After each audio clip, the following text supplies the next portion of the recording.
The instruction package here is definitely the biggest I've ever seen. It's actually big enough that it is stapled together.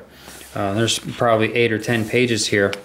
And typical Revell instruction kit, you know, always starts with the engine and just the exploded view. A couple of nice little details here. Tells you exactly how to place the distributor on the engine. For example, if you're a GM guy, you know that the computer controlled distributors have a very specific shape, which also means that there's a very distinct position that it needs to be placed on the engine. And for those of us who are detail oriented, that's obviously going to be an issue. You can see also it gives you things like where to place the starter, and just some of the more little minor details about the kit. But we'll go through and you can just kind of see page by page.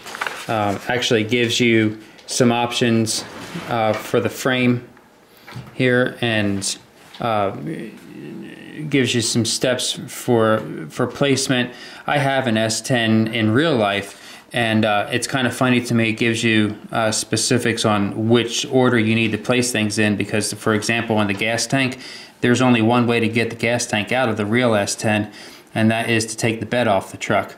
And so it's just kind of humorous to me that they specified where and how the gas tank has to go into the plastic model even. There's a good picture of the exhaust system. I won't be using that. I'll be scratch building a dual exhaust system for my truck, because I'm actually going to put a V8 in this. I'll pull a V8 from a different kit I have and probably use this turbocharged V6 in place of it. But there's the different parts here. Now on the Syclone, and I didn't realize this, but the Syclone is actually an all-wheel drive truck, and so it gives you the instructions and of course all of the different parts that are involved in doing that, including a torsion bar setup. I'm not sure that I'm going to use that.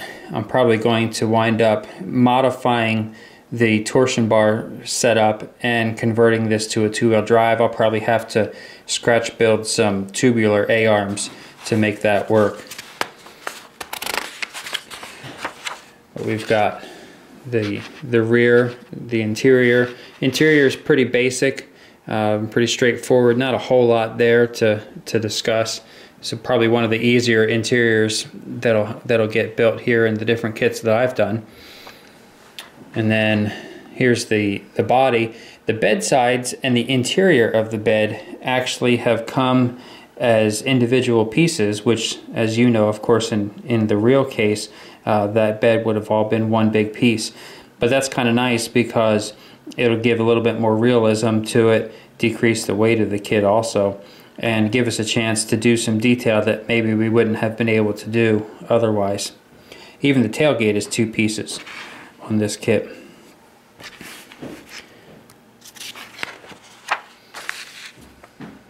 There's more of the bed assembly. And then of course now we're getting into the doghouse assembly with the radiator and the steering box and the hoses, all that kind of stuff.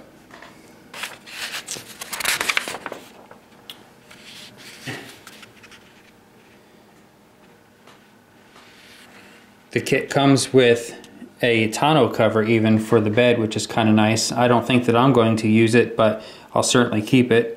And if nothing else, that'll be some good flat plastic to use for a project someplace else.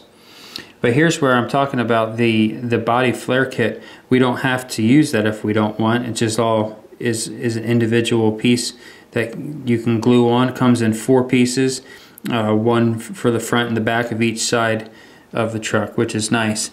So I'll just put those away and save them for something else. And then of course we've got the options for the different graphics. Typical on a Revell kit, they always put the decals at the end, and gives you a pretty good description of how that is. But you can see this instruction kit is 12 pages. I don't think I've ever seen one that's quite that long, so I appreciate all the detail that they've gone into making this kit a nice one.